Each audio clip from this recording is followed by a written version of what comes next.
How's it going, Jack Tackers, and welcome back to another video for you guys. Today, I'm going to be doing my review for the first part of the Arrowverse Elseworlds crossover. But first, remember, if you guys are new, make sure to check out my social media and vlogging channel down in the description below. And without further ado, let's get into this.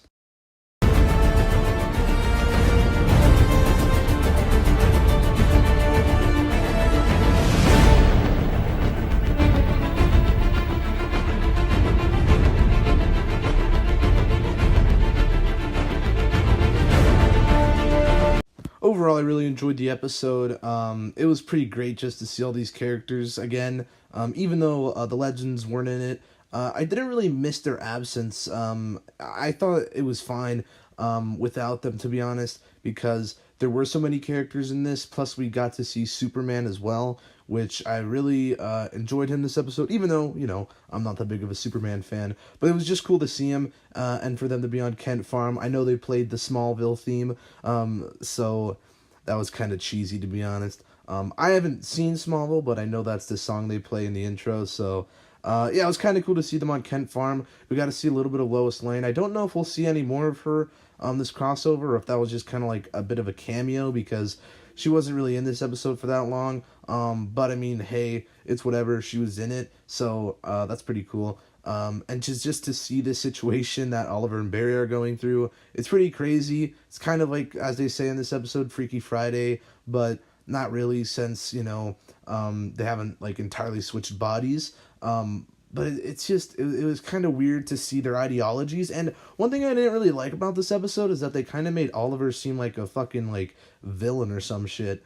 And I was kind of like pissed off with that, because Iris even says to Barry, like, when you switch back, I don't want you to become Oliver Queen. And they make Oliver just seem like a fucking douchebag and like a psychopath, pretty much. But in reality, he kind of is. I mean, he's obviously a lot darker and more brutal than Barry, but the type of hero that he is, he kind of has to be. And I mean, that's just like everything he's been through. Like, he has, like, if Barry was in Oliver's situation, it'd be the same fucking thing. It's just the situations they've been dealt with and stuff like that. So I didn't really like that they made Oliver seem like an asshole.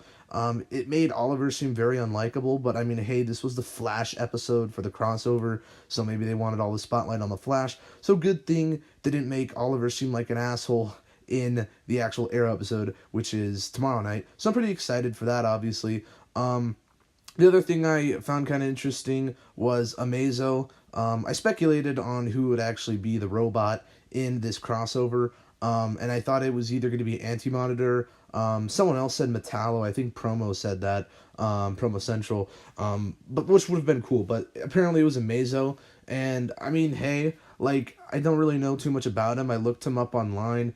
Apparently, he doesn't look anything like his comic counterpart. He looks completely different.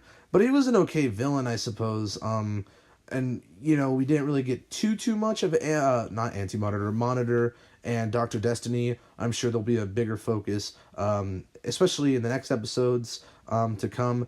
And I know Cisco kind of vibed I keep saying Anti-Monitor. Cisco vibed Monitor, and we kind of saw that he was with Dr. Destiny at Gotham. In Gotham, not at Gotham, and then I thought that was kind of cool, Oliver seeing the Wayne Tower, and then he drew it down, and then he's like, we're going to Gotham City, and I was just like, oh man, so epic. And then we see Batwoman on top of that skyscraper. That was so epic. Serious Dark Knight vibes, and I'm just so excited for next episode. The Batman references, seeing Batwoman, it's just gonna be unfreaking real. I'll be definitely doing a review for that and all the episodes to come. But yeah, this is a pretty solid episode. The hype is real to see all these characters again, and I don't know, just to see their interactions, I was really digging it. So, not too many negatives with this. I thought it was a pretty strong episode.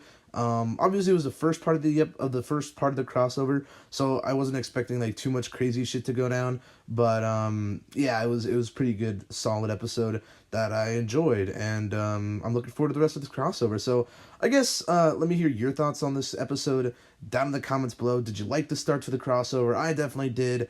And yeah, if you liked this video, give it a thumbs up, subscribe if you're new, and I will see you in the next one. Peace. Boop.